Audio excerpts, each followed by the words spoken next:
Kamusta mga Lodi? Malagayang pagbabalik dito sa aking animation video. Bago tayo magsimula, gusto ko lang sabihin at maraming salamat sa inyong suporta. Dahil umabot na tayo ng humigit 30,000 subscribers. Wow! Maraming salamat sa inyong suporta mga Lodi. Hindi ko makakamit to kung hindi sa lagi niyong panonood at laging pag-support sa aking mga bawat na ina-upload kong mga videos. Kaya huwag kayong mag-alala. Gagawa pa ako ng mga bagong animation na ikakatawa nyo mga Lodi. Na pala, ito na pala request nyo sa akin yung last yun ng 2023. Ang panghuli ng isda sa ilog part 2. Tara, at simulan na natin to. Sana naman kaming ilog ang nanguhuli. Na pala, sa mga hindi pala nakadood ng part 1, panoodin nyo muna bago kayo tumungo dito sa part 2. Tara, simulan na natin to. Let's go! Ay, bad trip na naman. Mainit na panahon. Mas lalo pa tayong walang magawa nito eh. Oo nga, tama ang sinabi mo Ace. Kakabuhay ngayon. Ngayon malapit na mag-summer. Mas nakakatabad na ngayon maglabas. Baka kasi mapasok pa tayo ng init sa sobrang lakas ng sinag ng araw. Oy mga pay, may naisip ako kaya ngayon magtagdagay init. Bakit Lance, ano yun? Naisipan ko, manghuli tayo ng isda. Manghuli ng isda? Mas lalo tayo matitindang init niyan. Tingnan mo, mangitim pa tayo sa balat niyan. Pag naglakad pa tayo doon sa dulo, alam sobrang init eh. Bonax, kelkel. Kaya nga tayo nanghuli ng isda eh, kasi lulusong tayo sa tubig. Paano rin tayo maliligo doon? Hindi mo ba alam? Ay, oo nga pala, nalimutan ko. Hehe, pasensya na. Nalilimutan ka na kasi hindi ko na tuloy matandaan kung anong lugar yung pinuntahan natin. Yan, KKML. Pati pantanood ng Cocomelon. Nalilimutan mo na sa utak. Kaya yan ang nasa isip mo eh. Sige lang. Tagal natin din nakahuli ng isda ka. Magkasama tayo naman. Tropa eh. Sige, Mayan. Oh, kuha tayo ng timba bago tayo umalis. Sige, kuya. A few moments later. Saan ba tayo manguhuli, kuya? Huwag dito, Lance, ha? Baka may buhaya dito. Mamaya, habulin na naman tayo uli nyo. Alam mo naman kilala tayo yun eh. Di naman tayo manguhuli dyan, Ace eh. Doon pa banda sa dulo. Doon sa may puno, malapit sa may palayan. Sige, Lance. Pero may malaking isda ba na mahuli tayo? Meron yan. May malalaking isda din doon. May mga tilapia nga eh. Nakaraan nga, nang huli kami dati nila Ulazo doon kasama si Puyo. Janitor fish, nauwi namin, kaso patay. Naubusan ng tubig. Paano naubusan ng tubig? Eh si Puyo, tinapon yung tubig. Doon sa may palayan, alakas ng trip eh. Yan tuloy yung isda namin ng huli. Ang ganda pa naman ng janitor fish, pwedeng gawing alaga. Tapos tong si Puyo, saksakan talaga ng ulo eh. Puka kulitan, daig niya pa yung grade 1 sa kulit eh. Yeah, Lance. Makahuli naman tayo ng panibago eh. Sana nga may mahuli nga tayo. Oh, bilis-bilisan natin. Malapit-lapit naman tayo dun eh. Sige, kuya. Oh, mga pay, andito na tayo sa pwesto kung sinasabi. Ba, oo nga no. May palayan nga sa puno. Sure ka ba dito, kuya? May maming isda. Oh, James, magtiwala ka lang. Oh, ilapag ko yung timpa dun sa puno. Sige, kuya. Lagay doon sa ilag. Sige, Mayan.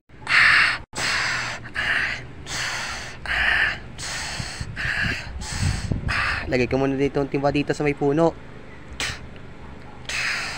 Wow, ang lamig na ng tubig. Oo nga, ang lamig. Sakto to, ngayon magtagtag-init.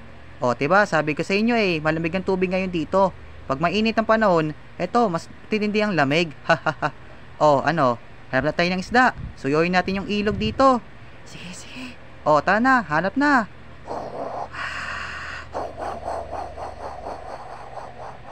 Doon ako banda manguhuli. Sige, kalkel. Saan kaya pwede kayo maghanap? Dito banda, baka may mahuli ako dito malaking isda. Oh, heto na. Teka, may nahawakan ako. Ano kaya to? Teka, ba't malambot? Teka nga, aking itataas. Teka, ano to? Diaper? Kadiri, ang baho. Nangangamoy pupo. Grabe ka, kalkel. Ang malas mo agad ah. Nakahuli ka. Idibis na isda yung nahuli mo. Diaper. Itapon mo yan. Huwag may pahit sa amin. Sabang yan ang baho niyan eh. Oo, tatapon ko talaga to. Ang baho. Ang sama sa ilong eh.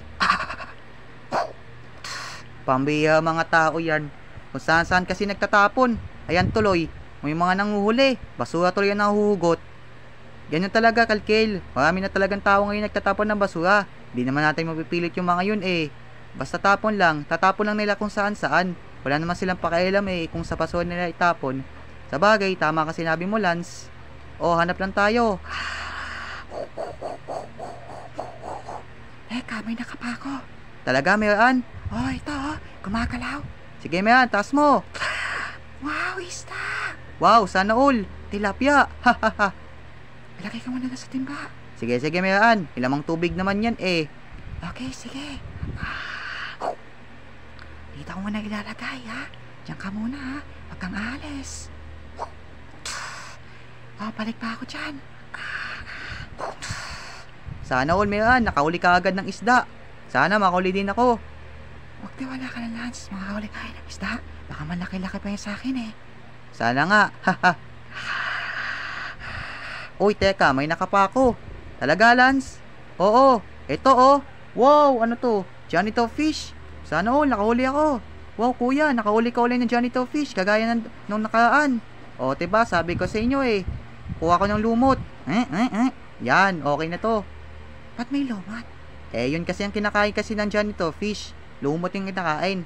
Pag nilagyan mo lang siya sa normal na tubig, pag nagano, mamamatay yan. Ah, ganun ba? Oo, lagay ko na to sa timba. Diyan ka muna. Sabay lagay ko itong lumot. Yeah, mas okay na yan. Meron na makakain yan. Pawalik na ako dyan sa tubig, mga pay. Lance, oh, may dalata. Teka, parang kilala ko yung dalawa ah. Si Lawin at saka si Fowa yan ah. Oy, Wayne, Fowa. Saan kaya galing? Lance, sa ilog nahuli kami ng isda. Aba, is yan ah. Anong gagawin nyo sa nahuli yung isda? Ibibenta namin to sa bagta sa pwestuhan namin. Wow, ayun ah. Para may sarili kayong negosyo. Mukhang magkakapera kayo niyan ah. Siyempre naman, para marami kaming mabili na gusto namin. O siya, mauna na kami ha. Sige, ingat kayo, Wayne at saka Fowa. Good luck sa inyo. Wow, saan kaya nila banda kaya nahuli yun? Doon daw banda pa sa dulo yun, Ace. Kaso malalim na yun, hindi natin kayang lusumin. Delikado pa naman sa kalakas ng alon yun, ng tubig. Mangingwit kaya tayo next time doon. Sige, Miraan. Pero sa susunod na lang tayo mang pumunta doon. Sayang naman kung alis lang tayo dito. Saka may nahuli pa tayo mga isda. Sa bagay, tama sinabi mo, Lance. Oh, hanap lang tayo ulit para may makita tayo. Sige. Kuya, oh, James. Ako muna ako. Binubulikat ako eh. Sige, James. Pahinga ka muna dyan. Kami nang bahalang manghuli. Sige. Gabi, pambihira. Lamig nga ng tubig at sa maligo. Kaya lang, binulikat naman na sa pa. Pambihira naman, oh. Ba, teka. Ano kaya to? Uy, tali to ah. Sakto. Hahaha. Uy, kuya, mga pa eh. Tingnan nyo, oh, may tali. Pwede natin gamitin panlambat dyan. Anong gagawin naman natin sa taling yan? Eh, hindi naman panlapat yan. Ay, hindi pa to. Uwi na lang natin. Baka pwede natin gawin pang wait. Ako, James, hindi tali yan. Huwag mong kukunin. Tali to, kuya. Halatang halata, oh. Gad pa nga ng kulay. Haha. Sabi mo, huwag mong hawakan yan, James. Hindi naman tali yan, eh. Tali kasi to, kuya. Huwag ka matikas ng ulo. Sige, pag napatunay kong tali to, kokotungan ko kayo. Sige, Jay, sama mo ako dyan. Tingnan mo. Gusto mo ka. Pwes, tingin mo, sasampal ka. May bakat bang kamay. Ako, Meran, wag naman. Sobrang hapti niyan. Di ka naman kasama eh. Sila lang yun. Oh, heto na. Teka, patang kunat at ang hirap hilahin. Sabi ko sa James, hindi tali yan eh. Tali kasi to, kuya. Mahigpit lang yung pagkakatali. Oh, hilahin ko na malakas. Heto na. Yeah! Ako, ayos pala to. Yan sabi ko sa James eh. Ang kulit mo talaga. Eh, di nga gagawin natin, kuya. Eh, di takbo na. Dadaling ko yung timba. Sige. Takbo na, mga pa eh. Oh. Run. Kasalanan mo to, James. Sabi ko sa'yo, hindi tali yun eh. Ang tigas talaga ng ulo mo. Pinagsabihan na kita. Tigas talaga to, kuya. Parang simento. Aba, nang biyo pa talaga to. Sa susunod, huwag ka nang sasama ha. Puka lang kalokohan doon pagsama namin. At lagi pa kami napapamak sa pinagagawa mong kalokohan. Sorry na, kuya, wag naman. Hindi na ko ulit. Ay nako, pambihira to. Anong gagawin natin pa eh? Hindi tayo tatatanan ng ahas na yan. Oo nga, yahay tayo. Huwag kayo mag-alala, mga pa eh. Bagal naman tumakbo yan eh. Basta bilisan natin pagtakbo. Tatanan din tayo niyan. Baka pagdating natin sa malayo, baka hindi na tayo abutan yan. Sige, sige. O, bilis ng takbo mga pay. Ako naman, Jace. Sabi ko na di tali yan eh. Ang kulit. Yan, nahabol tuloy kami sa ahas. Palang buhaya dati pa. Maraming salamat sa panonood mga Lodi. At maraming salamat sa lagi niyong suporta at panonood po nito sa aking animation video. Papasalamat ako ng sobra dahil sa inyo. Na pala, kung gusto niyo ng part 3, mag-comment lang kayo dyan sa baba. Baka sa mga matagal pa ako mag-upload ng ganun. Medyo kasi hindi ko pa pwede siya gawin. Kasi naman pa akong mga videos na hindi ko pa nakwento. Baka siguro next year o di kaya sa mga ilang buwan pa. So abangan nyo po yan mga Lodi. At thank you pala sa mga nakolap natin na animator na sila ay Cyrene at Fuwa Animation. Subscribe nyo po ang channel po nila at supportahan nyo po sila sa mga animation videos po nila. Ilalagay ko po ang pangalan po ng channel po nilang dalawa sa description box sa video ito. Check nyo para makita nyo agad ang mga animations po nila. Magaganda at malulupit po ang mga animations po nila mga Lodi. At pindutin nyo din ang notification bell sa subscribe button para updated kayo sa mga susunod po nilang mga animations. So yun lang, salamat sa panonood mga Lodi. Thanks for watching. Okay, shout out and fan arts na. Bye bye. Kita kids.